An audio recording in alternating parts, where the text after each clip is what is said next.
Dan kami ajak Anda kembali ke Tanah Suci. Saat ini kami sudah terhubung dengan anchor CNN Indonesia, Elvira Khairunisa. Assalamualaikum warahmatullahi wabarakatuh, Ibu Hajah Elvira. Elvira, bisa diceritakan setelah seluruh rangkaian puncak ibadah haji yang telah Anda jalani, seperti apa kemudian suasana spiritual yang paling terasa di Tanah Suci saat ini? Ya, Ayu, saat ini kami masih dalam tahapan untuk pelaksanaan ibadah haji, rukun haji, begitu masih ada beberapa yang harus dilaksanakan.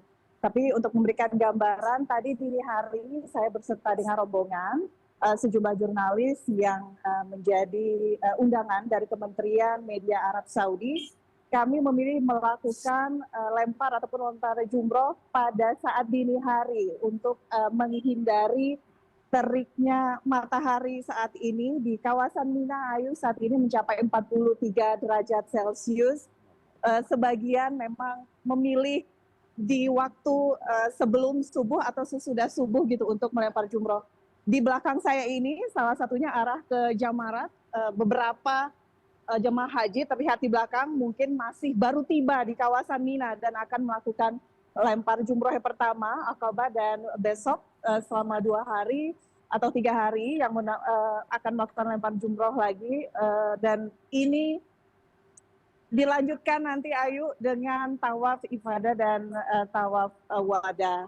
Ayu, saya secara pribadi melihat banyak gitu masyarakat ataupun jemaah haji yang sebenarnya memilih berjalan kaki dari Arafah menuju Musdalifah, kemudian melempar jumroh. Kemarin saya ketemu pasangan suami istri yang dari Jawa Barat. Mereka mengatakan memang sengaja memilih berjalan kaki meskipun disediakan oleh bus, karena ingin merasakan bagaimana perjalanan ini, nilai-nilai spiritual, dan tidak semua orang mungkin bisa merasakan nikmat.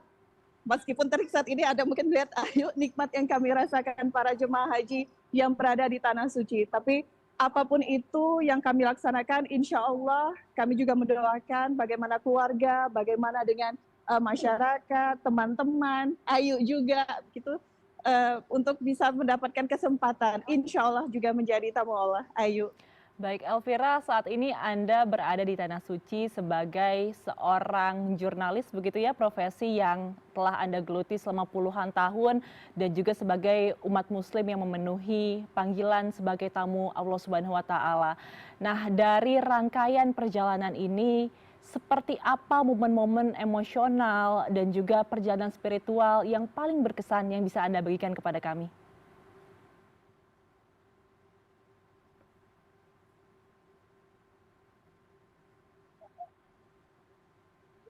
Ayu, sebelum memulai tahapan ibadah haji, kami melakukan umroh gitu ya. Untuk pertama kali saya melihat Ka'bah,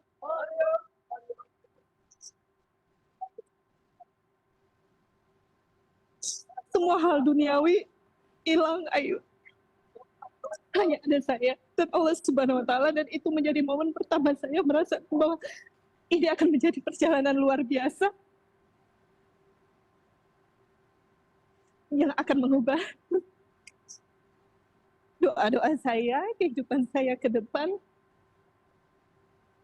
dan itu menjadi titik balik begitu buat saya pribadi, melihat bagaimana jemaah haji berada di Ka'bah melakukan tawaf. Hanya Allah Subhanahu wa Ta'ala yang kita sembah. Saya mungkin tidak bisa bercerita banyak, tidak bisa menggambarkan bagaimana perasaan saya, tapi momen ini memang dilanjutkan pada saat wukuf di Arafah. Pertama kali saya bangun di pagi hari untuk melakukan sholat subuh. Suasananya beda, Ayu. Sangat tenang.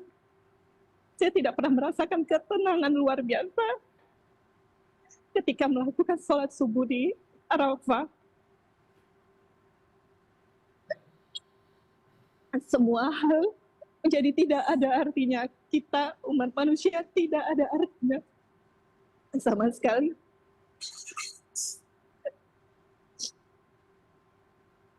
Ayo, mohon maaf. Baik, Elvira. Tapi itu Baik, Elvira, kami juga mengetahui bahwa ini perjalanan Anda, perjalanan spiritual yang sangat luar biasa. Kami juga bisa melihatnya dari laporan dan juga dari mata Anda yang berkaca-kaca saat ini. Saya sendiri secara pribadi mengenal Anda juga sebagai sosok yang sangat dekat dengan keluarga, sebagai ibu dari 2 orang anak, meninggalkan anak-anak di Indonesia selama kurang lebih 2 minggu, pastinya cukup sulit karena memang jarak yang cukup jauh dan juga ada perbedaan waktu. Nah, bagaimana Anda berkomunikasi terus dengan keluarga Anda di Indonesia sekaligus tetap kusyuk menjalankan ibadah di Tanah Suci? sejak awal sebelum berangkat memang saya berkomunikasi dengan anak-anak saya. Anak saya 2 orang, pertama Faza Khairan Aksomo, saat ini berusia 16 tahun mau masuk 17 tahun Ayu, dan yang kecil Givandra berusia 9, insya Allah Oktober nanti akan 10 tahun. Saya menyampaikan kepada mereka bahwa memang ini adalah perjalanan panjang, saya tidak pernah meninggalkan anak-anak saya dengan rentang waktu lebih dari seminggu baru kali ini. Dan setiap saya melakukan live report seperti saat ini, mungkin keluarga saya tengah menyaksikan, saya memberikan kabar kepada mereka bahwa saya akan tugas melakukan live report, dan alhamdulillah Ayu memang semuanya dimudahkan. Tidak ada sesuatu yang membuat saya merasa berat gitu, mungkin berat di awal, tapi ketika perjalanan ini semua dimudahkan gitu. Alhamdulillah semua berjalan lancar. Insya Allah dalam hitungan hari saya akan kembali berkumpul bersama keluarga saya, bertemu dengan anak-anak dan suami saya dan keluarga saya yang lain, Ayu. Baik, terima kasih atas laporan Anda, anchor CNN Indonesia, Elvira Herunisa. Kita doakan semoga segera bertemu di Indonesia, kembali ke tanah air dalam kondisi yang selamat, lancar, dan sehat Amin, selalu. amin. Terima kasih ya. Assalamualaikum Amin, ya Rabbi. warahmatullahi wabarakatuh. Waalaikumsalam warahmatullahi wabarakatuh.